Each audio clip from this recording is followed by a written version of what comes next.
Sot Erion Veliaj mbeti në burg, hyri në gjykatë dhe mbeti, gjykata tha jo, dorëzoj dhe leke e kështu. Çfarë ndodhi konkretisht dhe pse gjykata e refuzoi kërkesën e tij?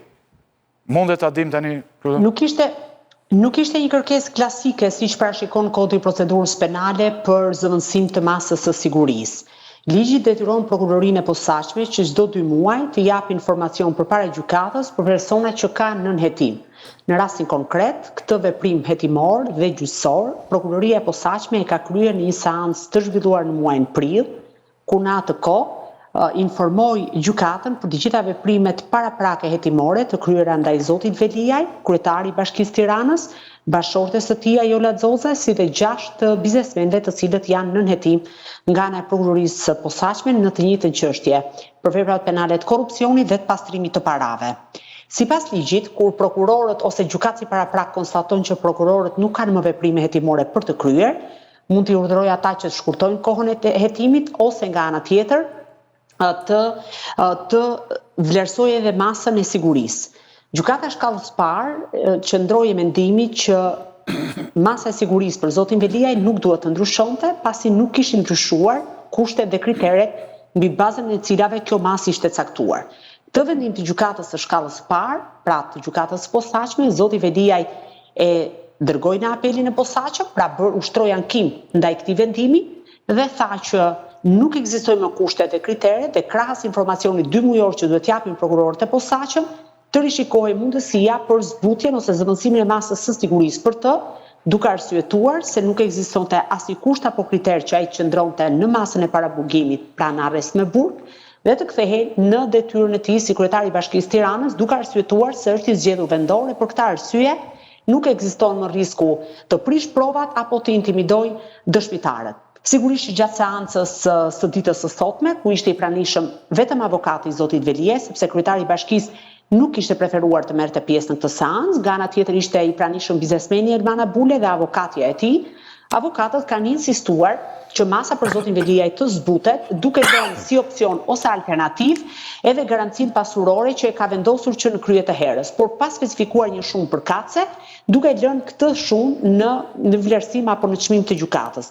Megjithatë, gjykata arriti në konkluzionin që zoti Veliaj duhet të vijojë të qëndrojë nën masën e sigurisë arrest në burg, me arsyetimin që ekzistojnë kushte dhe kritere, pra thënë me fjalë të thjeshta, ka ende veprime hetimore për të kryer, ka dyshime të arsyeshme që zoti Veliaj mund të intimidojë dëshmitarët apo mund të prish provat, për sa kohë që nëse ai lirohet nën masë më të lehtë sigurie, mund të ushtrojë funksionin që ka patur, për këtë arsye kam potencialisht mundësi për dëmtuar edhe provat. Pra pak a shumë kjo ishte seanca, edhe pse gjykata ka dhënë vetëm dispozitivin, pra ka shpallur vetëm vendimin, por nuk ka dhënë të arsyetuar të gjitha pikat apo të gjitha provat ku është bazuar për ta lënë fuqi këtë vendim. Ndërkohë që nga ana tjetër, biznesmeni Abule u la në masën e sigurisë arrest në shtëpi, sepse kjo masë nga arrest me burg në arrest shtëpi është zbutur që në krye të herës kur ai erdhi në gjykatën e apelit. Tani si vendon se ti kupton mirë aty të gjendja e spagut e këto, Klodi, si do vej kjo halli i Veliut? Mendon ti për jo për të hedhur fallë, po si do vej, se për shembull thonë që në gjykatën e lartë mund ta lirojnë. Jo, pyetjen tuaj. Atëherë, dëgjoj, përgjithsisht përpiqem që të ndalem te provat dhe faktet dhe të mos ta ludoj për çështje të cilat janë shumë sensitive, në rastin konkret rasti i zotit Veliaj apo çështja e zotit Veliaj. Zoti Veliaj ka një betejë shumë të madhe me gjykatën e lartë, e ka dërguar rekursin atje dhe kundërshton masën e sigurisë arrest në burg. Të njëjtin veprim kanë bërë edhe të dyshuarit e tjerë, sepse janë edhe një sër biznesmenësh dhe bashkëshortja e tij. Gjykata e lartë deri tani në praktik ka treguar që nuk i ka zbutur masat e sigurisë, referuar rastit zotit Berisha, referuar rastit zotit Meta.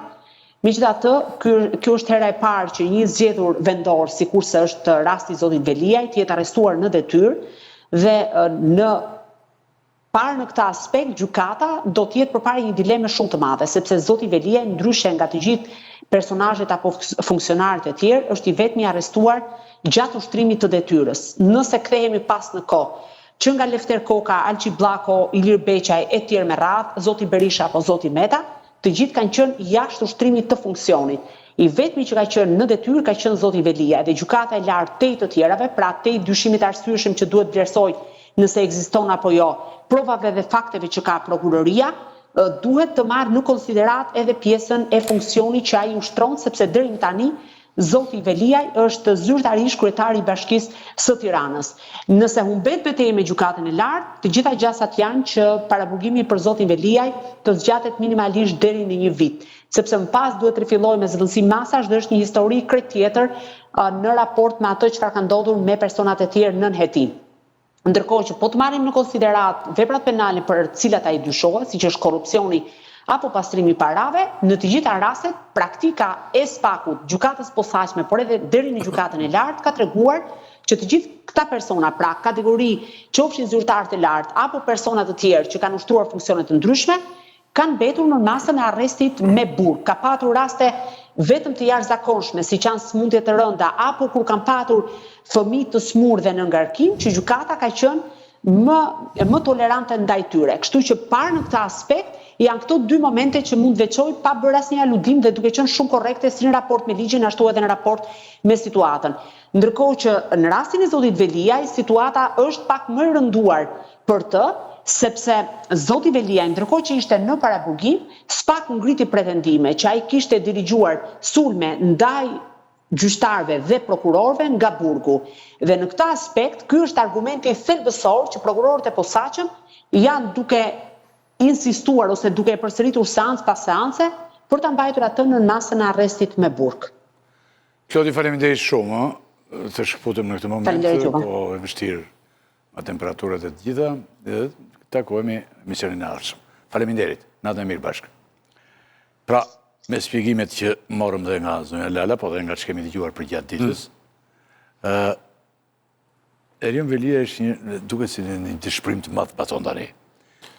Atëherë. Nuk e dëron do të shumë burgun, nuk e dëron do të gjithë, po ky veçanërisht. Tani, por ndërkohë ky drejton me TikTok. TikTokun tani drejton bashkinë. Ka filluar të... Atëherë, unë po mundohem pak në faza me sqaru këtë që ka ndodhë me, ose që ndodhë me njeriu politik në kur ballafaqohet me gjyqin. Jo gjithmonë prokurorët dhe gjyqtarët kam frikë nga njeriu politik, edhe pse shumë herë për ta vendoset nga politika, qoftë me vota, qoftë përmes institucioneve të cilat janë kolegjeja tjera që zoti përmend.